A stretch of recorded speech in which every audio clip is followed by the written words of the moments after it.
mense se hoop is broos. Dis gekoppel aan uitkomste. As dit werk, dan is ek okay. As dit nie werk nie, dan val alles uitmekaar.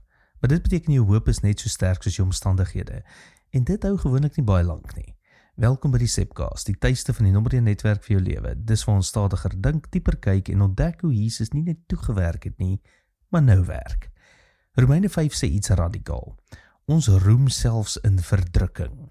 Nie omdat dit lekker is nie, maar omdat God iets daarin bou. Volharding, karakter, hoop.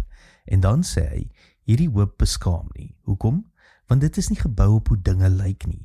Dit is gebou op wie God is. Dis 'n ander soort hoop. Nie, ek hoop dit werk uit nie, maar ek weet God is hier. Selfs al doen dit nie. En dit maak jou gevaarlik stabiel.